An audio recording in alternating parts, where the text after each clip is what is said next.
Halo, salam jumpa Bapak Ibu guru hebat peserta pelatihan penguatan pendidikan karakter. Berjumpa dengan saya Yasnita Yasin, dan kali ini kita akan membahas mengenai bagaimana mengoptimalkan ruang kelas sebagai basis pendidikan karakter di sekolah Bapak Ibu. Yuk kita bahas lebih mendalam.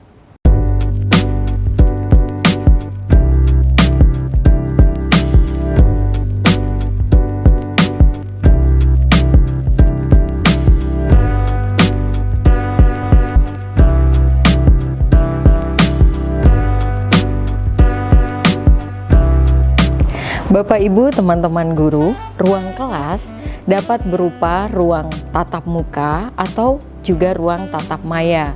Dan sekarang di masa pandemi ini kita semua menggunakan ruang tatap maya sebagai ruang kelas. Nah, apakah itu ruang tatap muka atau ruang tatap maya? Kita sebut sebagai ruang kelas. Bapak Ibu, apakah Bapak Ibu guru kelas atau guru mata pelajaran? Kelas merupakan otoritas Bapak Ibu.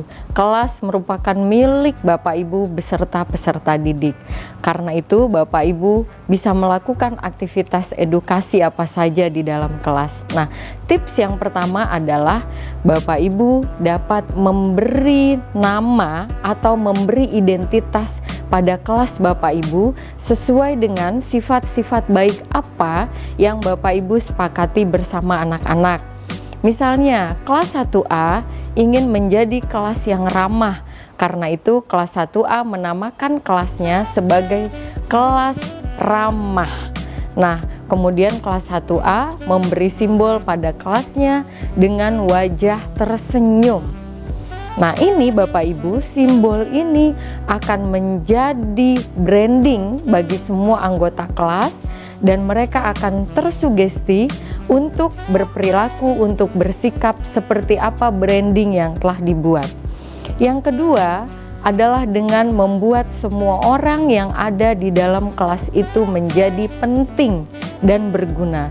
Bagaimana caranya? Caranya adalah dengan Bapak Ibu membuat sebuah pernyataan yang harus dilanjutkan oleh anak-anak.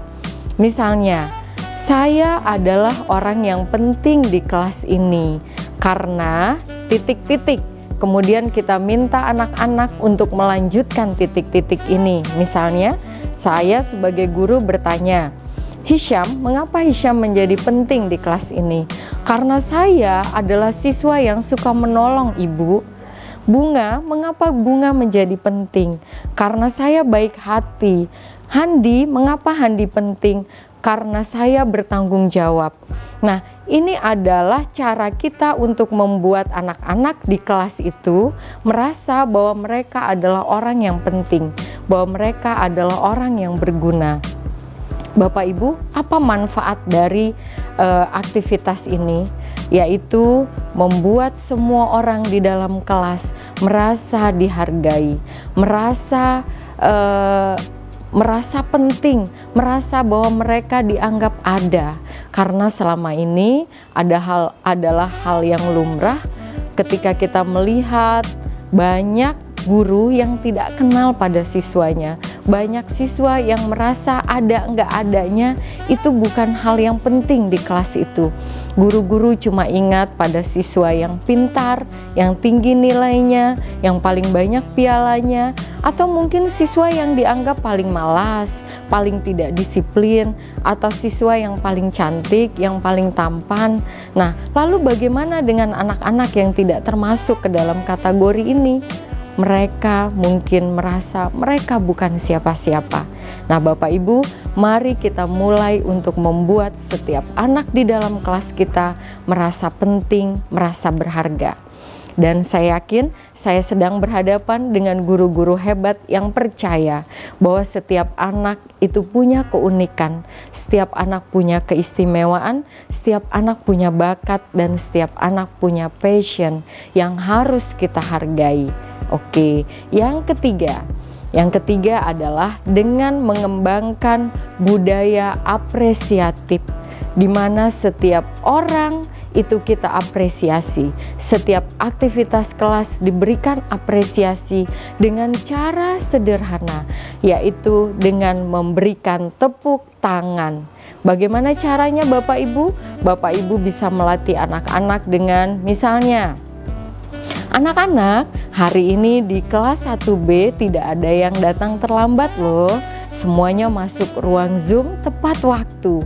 Mari kita berikan apresiasi untuk kelas ini dengan memberi tepuk tangan yang paling meriah. Oke, semua siswa dan Bapak Ibu memberi tepuk tangan. Atau misalnya Bapak Ibu memberikan tepuk tangan kepada siswa yang pertama kali menjawab pertanyaan. Oke, Budi, hari ini Budi sangat luar biasa. Oke, kita berikan tepuk tangan yang meriah untuk Budi. Bapak Ibu, ini adalah kebiasaan-kebiasaan baik yang menimbulkan sikap sportif, memberikan apresiasi kepada semua anggota kelas tanpa pandang bulu terhadap sikap-sikap baik yang mereka lakukan, baik secara individu maupun secara klasikal. Yang keempat adalah dengan membuat kesepakatan kelas. Kesepakatan apa yang Bapak Ibu sepakati dengan anak-anak untuk membuat kelas Bapak Ibu menjadi kelas yang hebat, menjadi kelas yang berprestasi, menjadi kelas yang disiplin. Nah, di situ siswa akan kita minta ide-ide baiknya, ide-ide cerdasnya tentang apa sih yang bisa kita lakukan bersama-sama supaya kelas ini menjadi kelas hebat. Misalnya ada siswa yang mengatakan semua orang harus datang tepat waktu, semua harus rajin belajar, semua harus saling menghargai. Nah, ini adalah bentuk-bentuk kesepakatan yang bisa kita lakukan bersama-sama dengan siswa. Bapak Ibu, berdasarkan pembahasan tadi, maka dapat kita simpulkan ada 4 tips praktis yang sangat mudah yang dapat Bapak Ibu terapkan dalam memperkokoh, dalam mengoptimalkan fungsi kelas sebagai basis pendidikan karakter. Yang pertama adalah dengan memperkuat identitas kelas. Yang kedua, dengan membuat semua orang yang ada di dalam kelas merasa penting, merasa istimewa, merasa berarti. Yang ketiga, dengan mengembangkan budaya apresiatif dengan cara sederhana, yaitu memberikan tepuk tangan. Yang keempat, dengan membuat kesepakatan bersama. Bapak Ibu, yakinlah dengan menerapkan 4 hal tadi, Bapak Ibu akan merasakan perubahan yang sangat luar biasa, tidak hanya terjadi pada diri siswa secara individu, tapi secara klasikal, kelas Bapak Ibu akan bergerak, bertumbuh, berkembang menjadi kelas yang hebat. Dan kami tantang Bapak Ibu untuk melakukan ini di kelas Bapak Ibu. Semoga Bapak Ibu terinspirasi. Salam hebat, hebat facilitation.